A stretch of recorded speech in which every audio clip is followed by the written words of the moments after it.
मनोज मिश्र को great salute परिवार को कंग्रेचुलेशन महाप्रभु पाखे प्रार्थना परिवार खुशी रुहतु मनोज भाई से खुशी रुहतु मनोज भाई स्त्री कौन असुविधा सुविधा से सब भूली जो रत्नटी कन्या रत्न तुम अच्छी नहीं खुशी आप रोत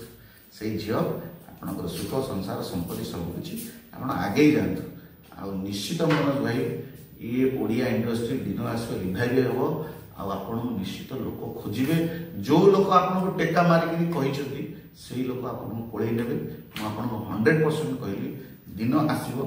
आपण भीतर थी जहाँ जिनस कारण आप टैलेंट अच्छी निश्चित आपशा एक नंबर थे। मु प्रथम कंग्रेचुलेशन मनोज भाई को बहुत बहुत धन्यवाद केबे भी मनोज भाई विरुद्ध में मोर कहबार नहीं कारण सी जन इंटेलेक्चुअल पर्सन जो माने कमर्शियल भितर पशि जानी मुझे सब ग्रेट सैल्यूट करे मो भितर कटकिया मो भितर संबलपुरिया ये सब फिलिंग्स ना आम जो पाठ पढ़ुलु समस्ते मिसिक पाठ पढ़ुलु तेणु से कथा को मुझे जाऊनी कि मनोज भाई गोटे कथा कहली जहाँ भी कहते सिनेमा दिस इज जस्टिफाए कारण से पाठ पढ़ी पाठ पढ़ी जड़े एक्टिंग कर पाठ पढ़ी जड़े एक्सपीरियंस नहीं कह अपाठ लोग कह बहुत आकाश पथ से जस्टिफाए कथा कहते देखो शह शह लोक जो मैंने सिनेमा को जानी सिनेमा को बुझी केवल नेगेटिव कमेंट जाने आजिका डेट्रे मनोज भाई पिला छुआ सहित भल मु फेसबुक रे देखिली झीटा भारी भल बाबा भाया सुंदर भाउज भी बहुत भल हाउस वाइफ से मिशिंट मिसिक जहाँ पक्ष कथा बोली जीवन को आगे आगू नियंतु मनोज भाई भी कांग्रेस जड़े भल नेता सी भी प्लाटफर्म मनोज भाई भाई जदि आम टीम सजाड़ा निश्चित से जहाँ जस्टिफाई कर ठीक कथा आम ओडिया रिजनल फिल्म की कहीं बाहर न देखिए कहीं बिक्री न हो से ठीक कथा कहते कि भूल कथा कहना तेणु जो मान थॉट ऑफ प्रोसेस अलग थाए खराब भावी जो मान थॉट प्रोसेस भल थे भल पॉजिटिव पॉजिटिव नेगेटिव नेगेटिव किंतु जो माने पक्षरे कहते फैमिली की नहीं एवं तो से मिसीगले फैमिली भल अच्छा आपणकर चिठा दीदी बाहर आपण फैमिली विषय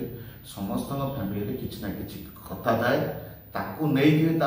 बदला नहीं कि आप आसी जन को टेका मारे से ठीक नुहे जेजा जगार जेजा पारिवारिक कथा से गोटे भितर था प्रोफेशन अलग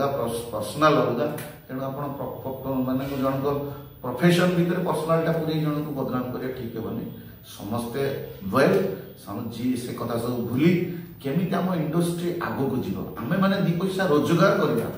जेमिति गोटे डॉक्टर माने चाकरी कर सैलरी पाउछन जेमिति गोटे लेबर डेली 500,000 इनकम कर सिनेमा इंडस्ट्री मैंने जो आसीचे कि गीत गायक अच्छी कि नाचवाक आसी कि सांबादिकता अच्छी यही प्रोफेशन को नहीं आम पकेट को पैसा आसा दरकार आम फैमिली चलिया दरकार से चिंताधारा हवा दरकार आम आज से क्रिकेट खेल मिसईक हो हल्ला करवा कि सिनेमा फिल्म हिट देखला टेक्नीशियन पैसा पाई न से दुख को आज बुझुना एम तो कहले बहुत कथा अच्छे प्रोड्यूसर मान समस्त पैसा मिलवा दरकार प्रोड्यूसर पैसा मिले समस्ते समस्त मेन हूँ आम कर्म जोग आम पैसा दरकार पैसा आगे बढ़ो आम इंडस्ट्री तो गोटे प्रोड्यूसर को मारदेवे जो प्रोड्यूसरटा भल थी जो टेक्नीशियन भल कथा कहले गेम कर साइड करदे छुटिया जगह में हूँ केते दिन इंडस्ट्री किसी चिंता ना इंडस्ट्री जो मैंने चिंता कर पार्टी खोलना चुपचाप बस आम जो इंडस्ट्री के आसीचु पाठ पाठ पढ़ी जहाँ कम सब छाड़ी आस जो 20 वर्ष स्ट्रगल कर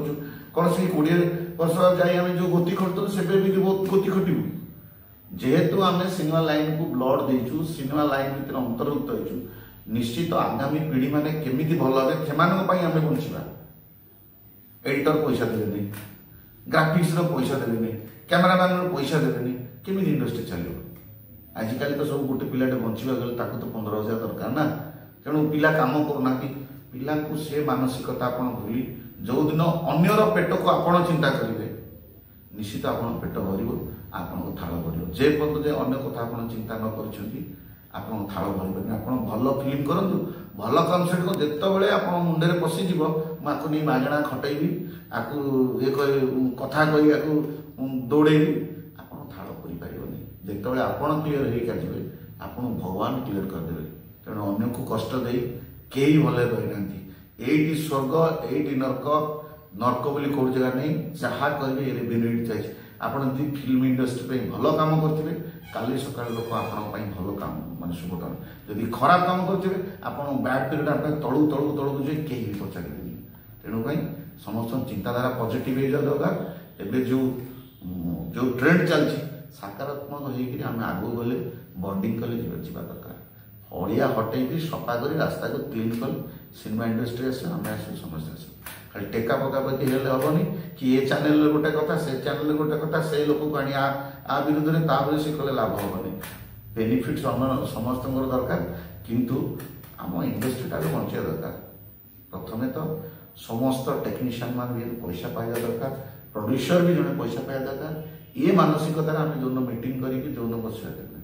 50ଟା ଆସୋସିଏସନ କିଛି ଲାଭ ନାହିଁ। ମୁଁ ତ କେଉଁ ଆସୋସିଏସନରେ ନାହିଁ, ମୁଁ କୌଣସି ଆସୋସିଏସନ ନାହିଁ। ମୁଁ ମଲା ବେଳକୁ କେହି ଦରକାର ନାହିଁ, କିଛି ଦରକାର ନାହିଁ। ମୁଁ ଯଦି ମଲା ବେଳକୁ ଲୋକ କହିଥିବେ ମନ ମୋ ପାଖରେ ଛିଡ଼ା ହେଇଗଲା, କି ଦେଖାଣିଆ ନାହିଁ। ମୁଁ ଯଦି ଦେଖେଇବି ଶୋ କରିବି, ମୋ ପଛରେ ଯେଉଁ ପିଲା ଥିବେ ଯେଉଁମାନେ ମୋ ପାଖରେ କାମ ଶିଖୁଛନ୍ତି ସେମାନେ ସୋଇଂ କଲେ, ପଇସା କେଉଁଠି ରୋଜଗାର କଲେ? ଯେଉଁ ସୋଇଂ କରୁଛନ୍ତି କି ଜଣ, ଆମେ ଏତେ ସୋଇଂ କଥା ଯେଉଁ ଦିକ୍ତାଏ ଓ ବିକ୍ତାଏ, ଯେଉଁମାନେ ଦେଖେଇ ବିକନ୍ତି ଅତି କମ୍ ସମୟ ସେମାନଙ୍କ ଜୀବନ ଥାଏ। ଯେଉଁମାନେ ନ ଦେଖେଇ ବିକନ୍ତି ବୁଡ଼ିକି ଥାନ୍ତି, ସେ ଧୀରେ ଧୀରେ ଭିତରେ ଧୀର ପାଣି ପତ୍ର କାଟେ। ସେସବୁ ଧନ୍ଦା ଛାଡ଼ିକି ବହୁ ଗପ 20 ବର୍ଷ ହେଲା ଆମେ ଶୁଣିଛୁ ଜାଣିଛୁ, ଆଉ ସେ ଗପ ଶୁଣିବାକୁ ଭଲ ଲାଗୁନି ଆମକୁ। ବେଶୀ ବୟସ ହେଲାଣି, ଆସ୍ତେ ଆସ୍ତେ ସମସ୍ତ ଆମେ ଯେମିତି ବଞ୍ଚୁଛେ ଆଉ ଜଣେ ବଞ୍ଚୁ, ସେ ଚିନ୍ତାରେ ଆମେ ଯିବା। ମନୋଜ ଭାଇ ଯାହା କହିଥିଲେ ଇଟ୍ ଇଜ୍ ଦ ଟ୍ରୁଥ୍।